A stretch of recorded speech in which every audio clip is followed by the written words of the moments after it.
Salam sejahtera bagi kita semua. Perkenalkan, nama saya Satrio Pratama Dirgantoro. Saya dari S1 Teknik Mesin Universitas Pamulang. Pada kesempatan hari ini, kita sama-sama membahas materi dan belajar mengenai proyeksi piktorial. Pasti di antara kita semua masih ada yang bingung atau bahkan masih ada yang belum mengerti mengenai proyeksi piktorial. Jadi, hari ini kita akan membahas mengenai proyeksi piktorial. Sebelum kita membahas apa itu proyeksi piktorial, kita perlu mengerti dahulu apa pengertian dari gambar proyeksi. Gambar proyeksi adalah suatu gambar, bayangan-bayangan dari sebuah benda nyata atau imajiner yang disajikan dalam bentuk gambar menurut aturan-aturan tertentu. Bila sebuah benda dilihat dari berbagai sisi, kanan, kiri, atas, dan bawah, maka benda tersebut akan memiliki berbagai macam bentuk bayangan yang berbeda-beda. Gambar tampak sisi inilah yang digambar menurut aturan-aturan gambar tertentu. Dan proyeksi juga merupakan cara penggambaran suatu benda, titik, garis, bidang, benda, ataupun pandangan suatu benda terhadap suatu bidang datar atau bidang gambar. Proyeksi adalah ilmu yang mempelajari tentang cara menggambarkan penglihatan mata kita dari suatu benda 3 dimensi ke dalam kertas gambar secara 2 dimensi, sehingga apa yang dilihat atau dipandang sesuai dengan penglihatan mata kita.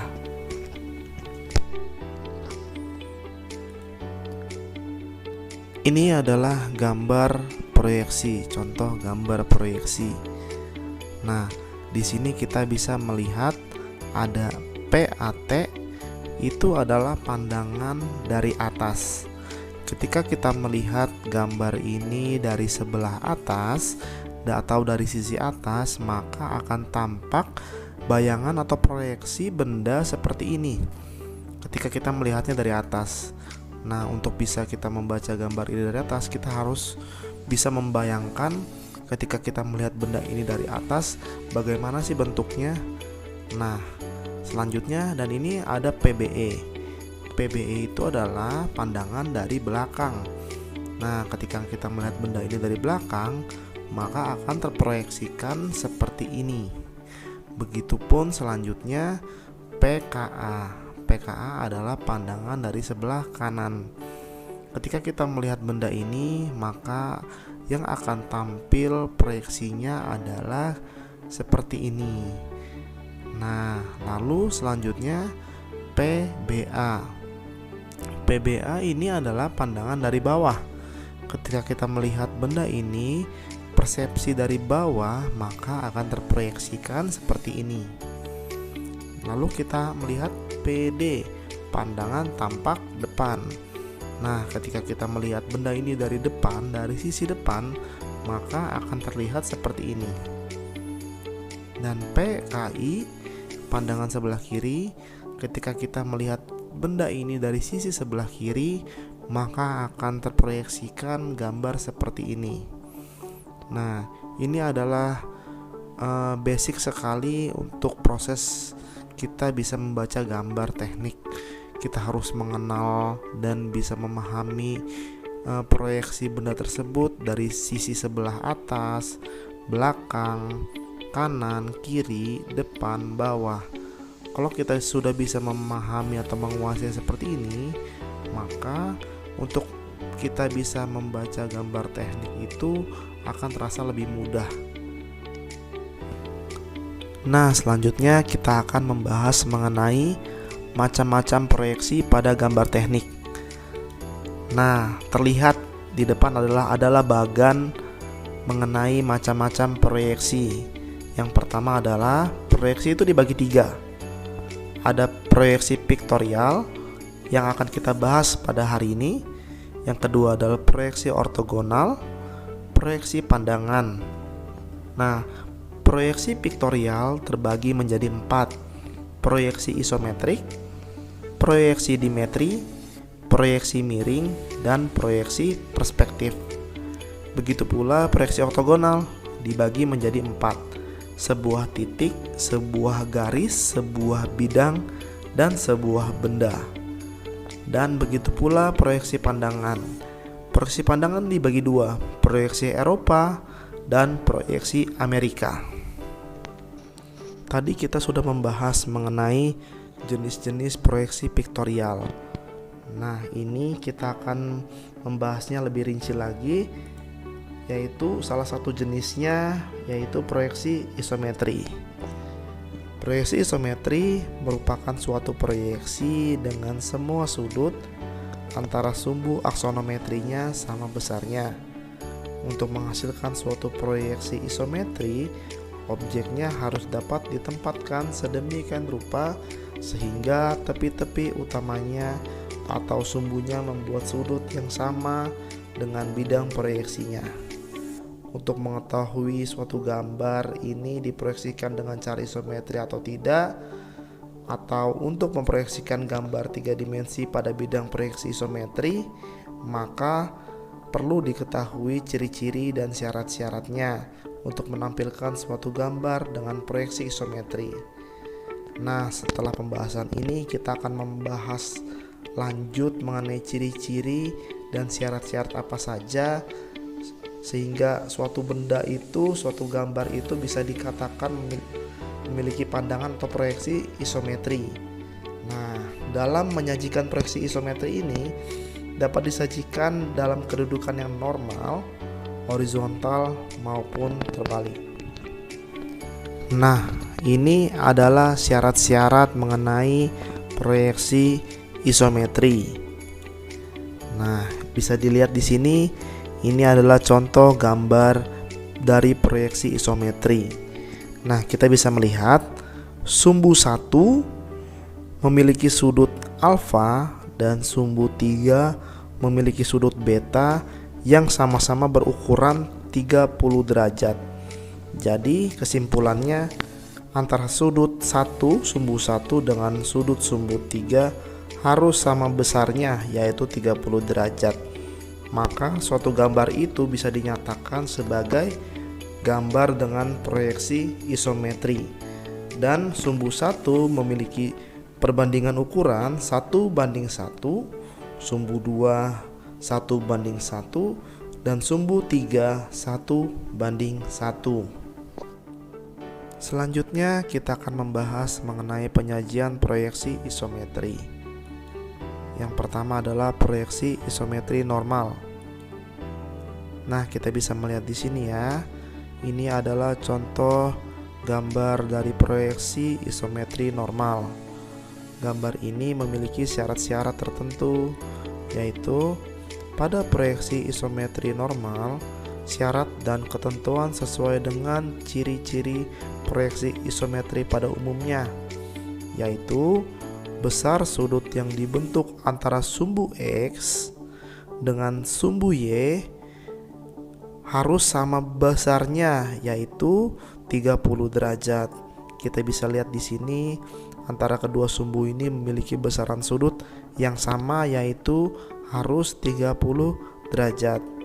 Sementara itu, untuk sumbu Z membentuk sudut 90 derajat terhadap garis horizontal, namun bernilai negatif atau arahnya ke bawah, sehingga terbentuklah penyajian gambar isometri normal yang terlihat seperti pada di layar ini. Dan yang kedua, kita akan membahas penyajian isometri secara terbalik. Nah, bisa dilihat di sini, ini adalah gambar penyajian isometri secara terbalik, yaitu proyeksi isometri terbalik merupakan hasil cermin proyeksi isometri normal, yaitu keterbalikannya ya. Pada proyeksi isometri terbalik, besar sudut yang dibentuk antara sumbu X dan sumbu Y adalah sama 30 derajat. Namun mereka bernilai negatif atau keterbalikannya. Sementara itu, sumbu Z membentuk sudut 90 derajat dengan nilai positif terhadap garis horizontal. Dengan kata lain, proyeksi isometrik terbalik ini merupakan proyeksi isometri normal yang diputar sebesar 180 derajat sehingga menghasilkan proyeksi isometrik terbalik. Dan yang ketiga adalah penyajian proyeksi isometri secara horizontal. Nah, kita bisa melihat di sini adalah jenis atau contoh gambar proyeksi isometri horizontal yang bisa kita definisikan, yaitu proyeksi isometri horizontal merupakan proyeksi isometri normal yang mana kedudukan dan bentuk gambar diputar sebesar 270 derajat ke arah kanan. Dengan kondisi ini, maka sumbu X dan sumbu Y akan membentuk sudut sebesar 30 derajat terhadap garis vertikal. Nah, tidak lupa dengan syarat yang awal tadi ya. Sumbu X dan sumbu Y itu nilainya tetap dan sama besarnya, yaitu 30 derajat. Ini tidak boleh kita ubah-ubah atau kita ganggu-gugat. Ini besarannya sama. Sementara itu, sumbu Z akan membentuk sudut 90 derajat terhadap garis vertikal atau sejajar dengan garis horizontal dengan bernilai positif. Maka itu terbentuklah proyeksi isometri horizontal. Nah, untuk kita bisa lebih mengerti mengenai proyeksi isometri ini, alangkah baiknya kita langsung saja praktek untuk menggambarkan proyeksi isometri secara langsung ya. Di hadapan kita ini sudah ada program AutoCAD yang sudah terbuka. Nah, nanti saya akan memberikan gambar suatu benda yang akan kita gambar beserta ukurannya. Teman-teman bisa capture, teman-teman bisa screenshot, dan saya juga memberikan etiket gambar beserta ukuran etiket gambar yang teman-teman bisa capture dan screenshot dan teman-teman bisa ikuti.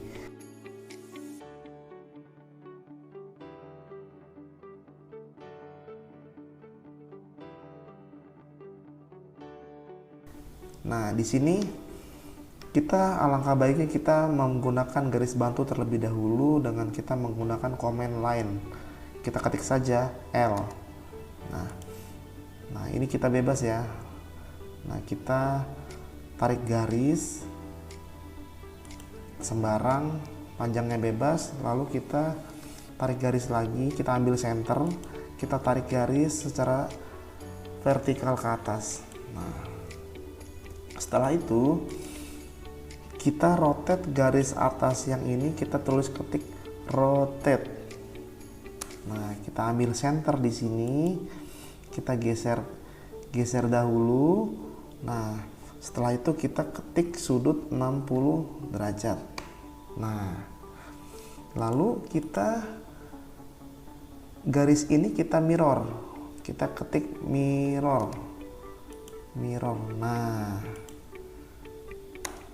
Nah, sudah tampak seperti ini. Nah, kita geser sedikit ke bawah. Nah, lalu kita cek sudutnya ya.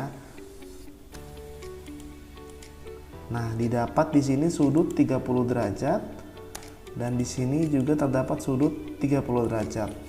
Sesuai dengan syarat dan ketentuan dalam penggambaran isometri, yaitu sudut antara garis proyeksi ini dengan garis X dan Y ini adalah membentuk sudut 30 derajat. Syaratnya adalah seperti ini. Kalau sudah seperti ini, selanjutnya kita pergi ke settingan dalam AutoCAD. Kita ketik saja SE setting. Nah, di sini kita pilih isometric snap untuk kita bisa menggambar secara isometrik. Kita klik OK. Nah, setelah seperti ini terlihat ini ada garis yang miring-miring. Nah, ini untuk cara penggambaran isometri. Nah, kita tinggal lihat gambar yang sudah mau kita buat ya. Nah, kita buat garis ke samping. Sebelumnya kita buat garisnya lurus dulu biar kita enak. Nah, kita buat garis ke samping dengan ukuran 60. Kita klik langsung 60, enter. Nah, karena ini garis bantunya sudah kita pakai, nah kita tidak perlu menggunakan yang lagi, kita tinggal hapus garis bantu, kita hapus. Nah, terus lanjut kita membuat garis kembali. Nah, ini untuk kita merubah arah penggambaran ini, kita tinggal mencet F5. Nah, kita ubah arahnya ke atas. Nah, sesuai ukuran tadi, arah ke atas itu kita pasang ukurannya 20. Lalu kita geser ke sebelah kanan dengan ukuran 20. Lalu kita geser ke sebelah atas dengan ukuran 20, ketik saja 20. Lalu kita geser ke arah kanan lagi dengan ukuran 30. Nah, setelah itu, nah kita ubah arahnya sesuai dengan penggambaran kita. Kita geser, tadi kita ganti, kita pencet F5. Nah, kita lanjut, kita tulis ukuran 20. Nah, selanjutnya adalah untuk turun ke bawah, kita turun ke bawah dengan ukuran 10. Nah, terus kita ke samping dengan ukuran 40. Lalu kita ke bawah dengan ukuran 20. Nah, selanjutnya kita ke arah bawah samping dengan ukuran 30. Lalu ke bawah lagi dengan ukuran 10. Nah, lalu kita ubah arahnya, arah penggambaran kita dengan mencet F5. Nah, seperti ini. Kita ubah arah samping bawah dengan ukuran 30. Nah, lalu kita naik ke atas, ke atas arah kiri ukuran 30. Nah, lalu kita ketemukan lagi garis ini dengan ukuran 20. Nah, setelah kita tadi membuat garis dari awal hingga bertemu ke titik awal kembali, selanjutnya kita membuat garis ketebalannya. Tapi sebelumnya kita rubah dulu ini dari isometric snap ke rectangular snap. Nah, lanjut kita comment line, dari sini kita garis lurus dengan ketebalan 10. Nah, setelah ini kita ubah kembali ke dalam isometric snap. Tapi kita escape dulu, kita cancel, kita ganti ke SE setting, lalu kita klik isometric snap. Nah, kita buat garis. Nah, dari sini, dari miring sini kita tarik seukuran 40. Nah, lalu kita buat ini naik dengan tadi caranya adalah pencet F5. Nah, kita ubah arahnya naik, kita pencet F5 dengan ukuran 10. Nah, lalu kita tarik garis miring ke sini ke arah kanan atas dengan ukuran 20. Nah, kita tarik naik garis ke atas ini dengan ukuran 20. Lalu kita tarik garis ke samping sini dengan ukuran 30, maka nanti dia akan bertemu. Nah, bertemu dengan sini. Nah, selanjutnya kita tinggal menambahkan garis dari sini ke sini, lalu dari garis sini ke sini, lalu selanjutnya dari garis sini ke sini untuk melengkapi gambar kita. Nah, selanjutnya adalah kita buat garis lain untuk melengkapi gambar kita. Dari garis ini kita buat dengan ukuran 20. Nah, kita turun ke bawah dengan ukuran 20. Nah, setelah itu kita tarik garis ini sampai bertemu di titik ini. Nah, setelah itu kita buat garis kembali dengan kita tarik garis ini Kita ubah dulu arahnya dengan pencet F5, kita tarik garis sini seukuran 40. Nah, setelah itu kita turun dengan ukuran 20. Nah, setelah itu kita tarik garis ini sampai bertemu di titik ini. Nah, seperti ini. Lalu kita lengkapi gambar kita dengan kita menutup garis ini di titik ini, lalu menutup dengan garis ini di titik ini. Nah, selanjutnya adalah kita melengkapi gambar kita kembali dengan membuat garis dari sini seukuran ke arah, kita ubah dulu dengan F5 ke arah kanan dengan ukuran 20. Nah, lalu ke arah kanan bawah lagi dengan ukuran 30.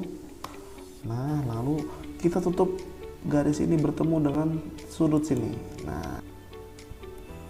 Nah, lalu kita tinggal melengkapinya dengan menutup garis dari sini ke sini dan dari garis ini ke sini. Tapi sebelumnya kita ubah dulu arah proyeksi pada gambar kita. Ketik SE, lalu kita pilih rectangular snap. Nah, lalu kita tinggal tambahkan comment line, garis ini ke bawah dan garis dari sini ke bawah. Nah, sudah selesai. Ini contoh gambar isometrik.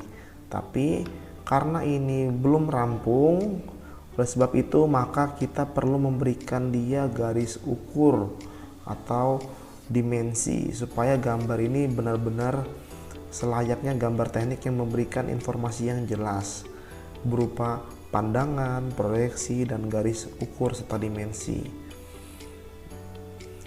Lalu ini garis bantu bisa kita hapus saja untuk mempermudahkan kita. Nah, kita ubah dulu arah proyeksi kita dengan kita SE seperti biasa ke isometric snap. Nah, lalu kita akan membuat garis ukur atau dimensi dengan komen dal dim likened. Nah, kita klik ya, dal, ingat DAL, kita enter. Nah, kita ambil pojok sini, ketemu pojok sebelah sini, dan kita dapat ukuran 60. Tapi ukuran dimensi ini harus kita edit supaya arah dari dimensi ini sejajar dengan benda tersebut. Dengan cara kita pilih komen dim add atau dim edit. Nah, kita enter. Lalu kita pilih oblique. Nah, kita klik dimensinya, kita enter kembali. Nah, lalu kita klik di pojok sini. Nah, kita sesuaikan. Nah, lihat perubahannya. Nah, ini baru bisa dikatakan benar sebab garis dimensi sejajar dengan benda yang telah kita buat. Nah, lalu kita tinggal melengkapi garis atau dimensi yang lain. Kita dal, kita tarik dari sini ke sini. Nah, kita klik. Nah, ini kita buat garis ini ke arah bawah dengan cara tadi dim add. Nah, oblique, kita klik dimensinya, lalu kita bawa dia turun ke bawah. Kita pencet F5. Nah, seperti ini. Nah, udah tinggal teman-teman lanjutkan selanjutnya. Kita buat ini juga, kita buat dimensi. Ini juga kita buat dimensi sesuai dengan gambar yang sudah saya berikan di awal. Tolong teman-teman lengkapi dimensinya, teman-teman buat dimensinya sesuai dengan yang telah saya ajarkan. Nah, saya berikan contoh sekali lagi biar kita semua paham. Kita buat dimensi untuk ukuran dari sini menuju sini. Nah, kita klik dal. Kita klik daerah sini sampai sini, kita dapat ukuran 20. Nah, lalu kita klik di mat. Kita pilih oblique. Kita klik benda dimensinya. Kita enter. Nah, kita arahkan. Nah, ini putus-putus ini kita arahkan ke sebelah kiri dengan cara ketik F5. Nah, kita arahkan ke sebelah sini seperti ini. Putus-putusnya di sebelah sini. Langsung kita klik. Nah, kita rubah seperti ini. Nah, selanjutnya kita tinggal samakan saja. Dan kita ubah dulu ininya F5 ke sini. Kita tarik ke sini. Terus kita buat komen di mat, oblik, klik, enter. Kita buat arah sebelah sana. Nah, seperti ini. Nah, teman-teman bisa melanjutkan hingga gambar ini terbentuk sempurna selayaknya gambar teknik. Nah, untuk membuktikan bahwa ini apakah ini gambar ini benar gambar pandangan isometrik, kita bisa buktikan dengan cara kita tarik garis saja, garis lurus. Tapi sebelumnya kita ubah dulu settingannya ke rectangular snap. Kita tarik garis lurus dari sini, titik awal kita mulai menggambar, kita tarik garis lurus ke sini. Nah, kita bisa tarik lagi garis lurus ke sini. Nah, coba kita lihat sudutnya dengan komen dan kita klik. Nah, sudutnya terbentuk 30 derajat. Ini juga sudah terbentuk 30 derajat sesuai dengan aturan gambar isometri. Dengan ini teman-teman sudah mengerti bukan bagaimana cara menggambar proyeksi isometrik dengan benar. Yang pertama harus kita patenkan adalah kita harus membuat garis bantu secara horizontal, lalu kita membuat garis bantu secara vertikal, lalu kita buat garis bantu lagi sumbu X dan Y sebesar 30 derajat dan sebelah lagi 30 derajat untuk garis bantu. Selanjutnya tinggal kita menggambar sesuai dengan benda yang ingin kita gambar. Nah, seperti itulah teman-teman. Nah, teman-teman bisa ikuti cara-cara yang saya sudah tunjukkan supaya teman-teman bisa mulai belajar mengerti untuk menggambar gambar secara isometri. Tadi kita sudah membahas mengenai proyeksi isometri, dari ciri-cirinya, dari syarat-syaratnya, dari cara penggambarannya. Nah, sekarang kita lanjut untuk proyeksi piktorial. Jenis proyeksi piktorial yang selanjutnya yaitu ada proyeksi dimetri. Apa itu proyeksi dimetri? Nah, proyeksi dimetri merupakan bagian dari proyeksi aksonometri. Proyeksi ini berbeda dengan proyeksi isometri yang telah kita bahas sebelumnya. Namun dalam fungsinya masih sama, yaitu memberikan informasi detail terkait objek gambar 3 dimensi. Proyeksi dimetri merupakan perkembangan dari proyeksi isometri. Dalam proyeksi ini terdapat perbedaan sudut antara sumbu X dan Y terhadap bidang horizontal, serta panjang sumbu X, Y, dan Z berbeda dengan proyeksi isometri. Proyeksi dimetri yang sering digunakan adalah memiliki sudut sumbu X terhadap horizontal adalah 7 derajat dan sumbu Y terhadap horizontal adalah 40 derajat. Sedangkan rasio ukuran antara panjang ketiga sumbu adalah X banding Y banding Z sama dengan 1 banding setengah banding 1. Ini adalah gambar proyeksi dimetrik. Tadi sebelumnya saya sudah menjelaskan mengenai apa itu proyeksi dimetrik. Dan kali ini kita akan membahas terlebih terperinci mengenai ciri-ciri proyeksi dimetrik dan syarat-syarat proyeksi dimetrik. Yang pertama adalah sudut sumbu. Secara umum, proyeksi dimetri memiliki beberapa sudut yang dibentuk oleh sumbu.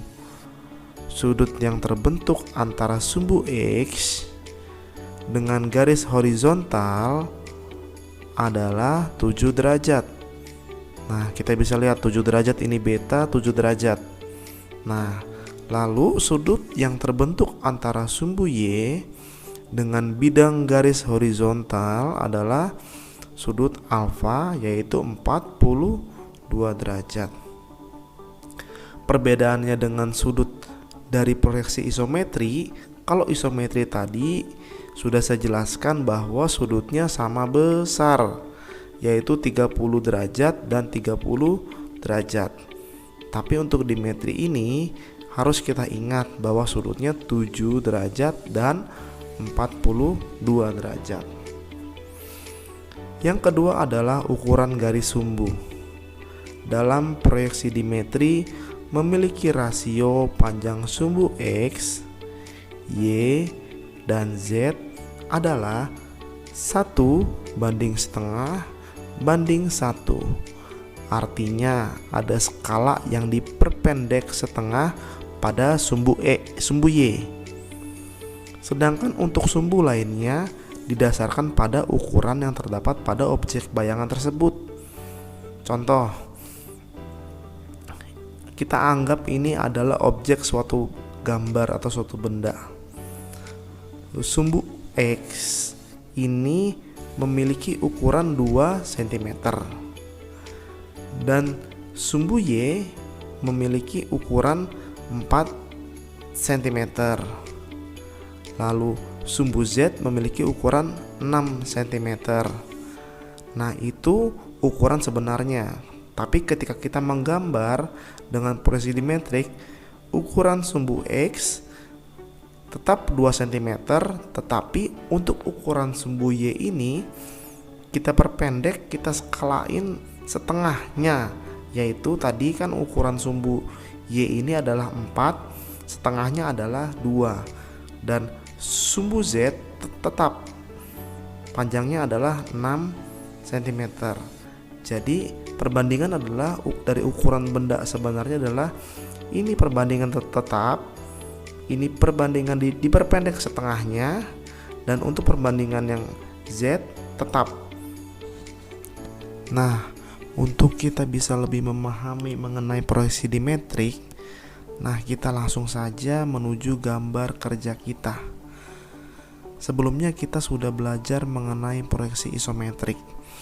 Kemarin kita sudah menggambar seperti ini. Ini adalah contoh proyeksi isometrik yang telah kita buat.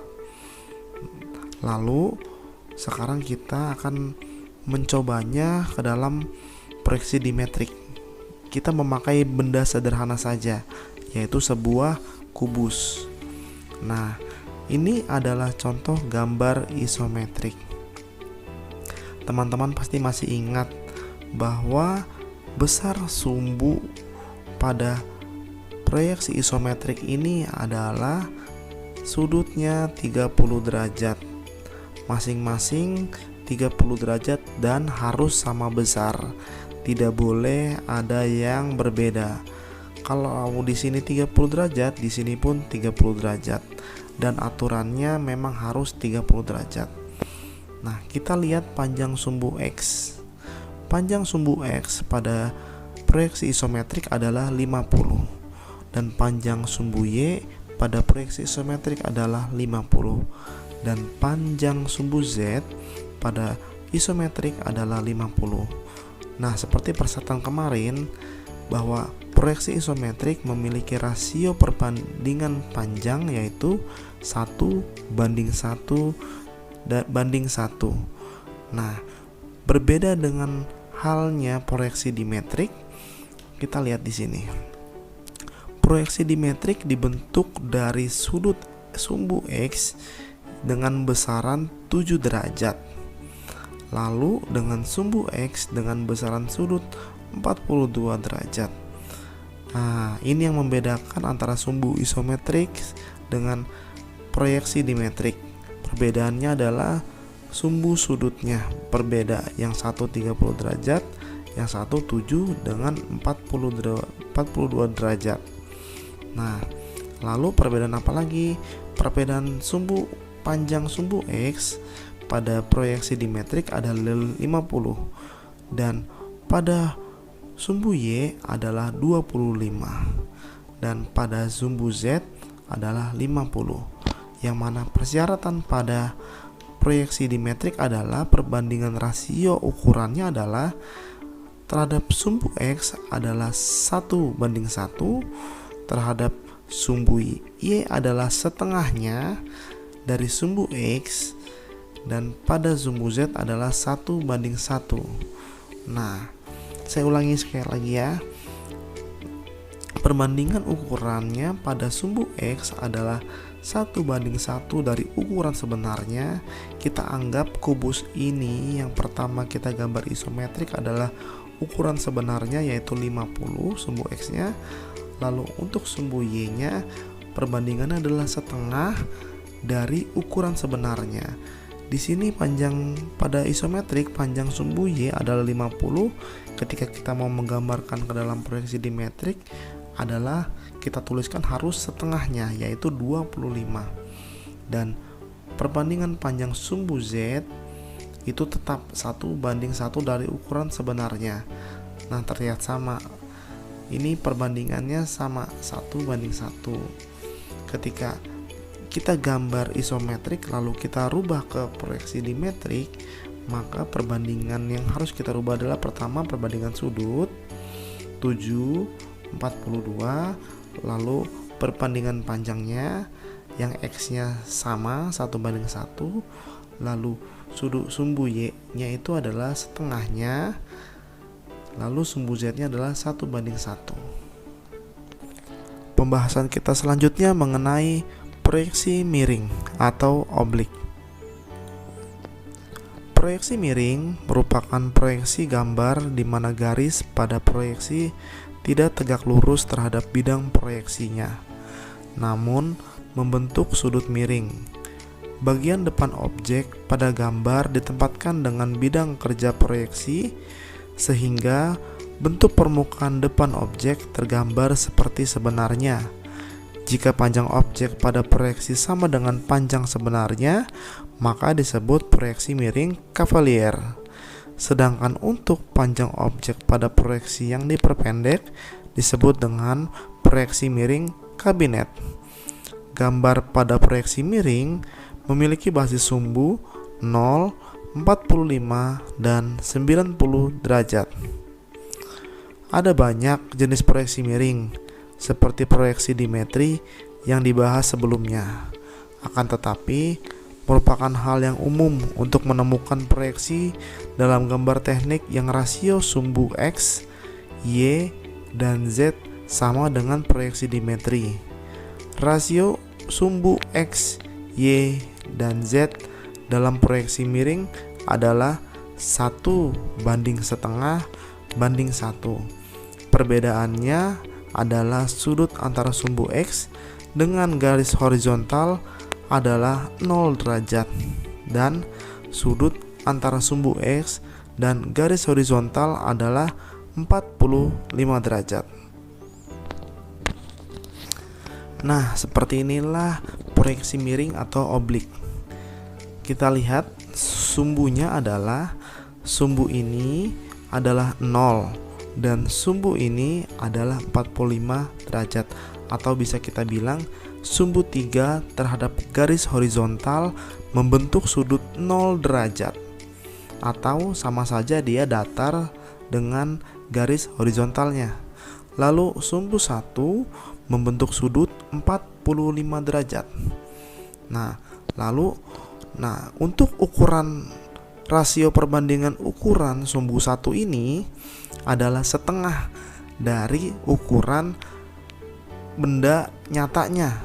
Nah, lalu untuk ukuran sumbu 2 yang ke atas adalah perbandingannya 1:1 dengan ukuran gambar benda nyatanya.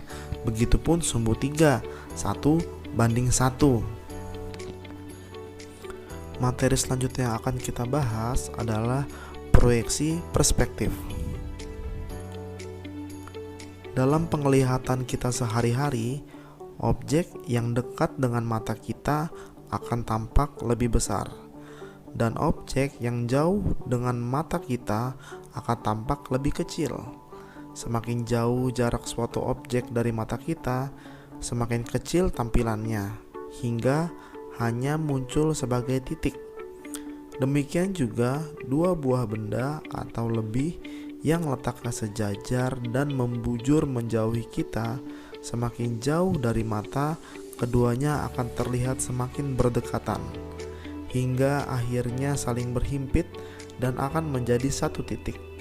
Secara umum, garis perspektif dapat diartikan sebagai gambaran ruang 3 dimensi dan bidang gambar 2 dimensi, di mana garis-garis pada bayangan berdekatan dan benda besar atau kecil digambarkan sebagai objek. Lalu, proyeksi perspektif adalah penggambaran pengubahan objek 3 dimensi menjadi objek 2 dimensi, di mana setiap garis proyeksi menggambarkan lokasi yang jauh dan ukuran objek. Dalam tampilan perspektif, proyeksi diatur menurut panjang, lebar, dan kedalaman. Proyeksi perspektif ini dibuat karena kesalahan mata manusia saat memproyeksikan gambar. Gambar atau objek yang berukuran lebih besar perlu divisualisasikan ke dalam bentuk yang lebih kecil agar terlihat seperti gambar aslinya. Manfaat proyeksi perspektif ini adalah membuat gambar lebih mudah dipahami dan memberikan kesan 3 dimensi untuk gambar teknis. Proyeksi perspektif mengasumsikan bahwa mata atau tatapan manusia benar-benar bertemu pada titik yang sama. Misalnya, gambar yang terlihat seperti kereta bertemu di bagian ujung. Nah, selanjutnya kita akan membahas mengenai macam-macam proyeksi perspektif. Proyeksi perspektif itu ada 3. Nah, kita akan bahas satu persatu mulai dari perspektif satu titik hilang, one point perspektif. Sistem perspektif ini digunakan untuk menggambar objek atau benda yang terletak relatif dekat dengan mata. Karena letak objek yang cukup dekat, akibatnya mata memiliki sudut pandang yang sempit, sehingga garis-garis batas benda akan menuju satu titik lenyap saja.